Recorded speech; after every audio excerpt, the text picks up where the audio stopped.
అందరికీ నమస్కారం. ఈరోజు పార్వతీపురం మండలం పార్వతీపురం నియోజకవర్గంలో ఇక్కడ ఉన్నటువంటి గిరిజన గ్రామాలని పర్యటించడం జరిగింది. వారి గంగాపురం పంచాయతీ పనసభద్ర గ్రామానికి వచ్చాం.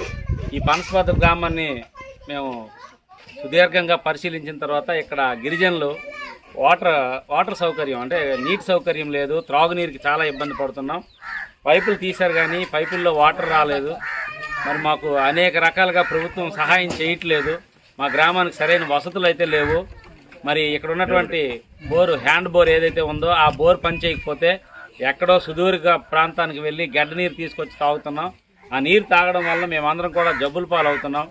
మరి ప్రభుత్వాలు మా గ్రామం మీద దృష్టి పెట్టాలి, మా గిరిజన గ్రామాలని అభివృద్ధి చేయాలని ఈ ప్రజలందరూ కోరుకుంటున్నారు. మేము కాంగ్రెస్ పార్టీ తరఫు నుంచి మేము మా యొక్క డిమాండ్ని తెలియజేస్తున్నాం. ఈ గ్రామానికి మంచినీటి సౌకర్యం కల్పించాలి, ప్రభుత్వ పథకాలు అందజేయాలి. ఏదైతే ఎస్సీ ఎస్టీ సప్లాన్ నిధులు ఉన్నాయో ఆ నిధుల్ని ఉపయోగించి ఈ గ్రామాలని గిరిజన గ్రామాలని అభివృద్ధి చేయాలని కోరుకుంటున్నాం. అలాగే ఉపాధి హామీ పథకం యొక్క బిల్లులు కూడా సరిగా చెల్లించలేదు. ఈ గ్రామాల్లో ఉండేటువంటి ఈ మహిళలందరూ కూడా ఉపాధి హామీ బిల్లులు ఎప్పుడు ఇస్తారు బాబు, మీరందరూ కూడా వచ్చి మా కోసం అడగండి అని చెప్తున్నారు. వాళ్ళ పిలుపు మేరకు ఈరోజు ఈ గ్రామంకి రావడం జరిగింది. కాబట్టి మేమైతే ప్రభుత్వానికి కాంగ్రెస్ పార్టీ తరఫు నుంచి డిమాండ్ చేస్తున్నాం.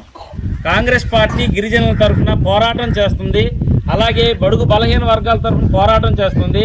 ఈ గ్రామానికి కావలసినటువంటి త్రాగునీటి వసతి సౌకర్యాలు, అలాగే ప్రభుత్వ విద్యుత్ స్తంభాలు, అలాగే డ్రైనేజీ వ్యవస్థను, అలాగే రోడ్లను కల్పించాలని, ముఖ్యంగా ఇక్కడ పిల్లల ఆరోగ్య వ్యవస్థ మీద కూడా ప్రభుత్వం దృష్టి సారించాలని ఈ సందర్భంగా తెలియజేస్తూ కాంగ్రెస్ పార్టీ పార్వతీపురం నియోజకవర్గంలో మీకు అండదండలుగా ఉంటుందని ఈ సందర్భంగా తెలియజేస్తున్నాం.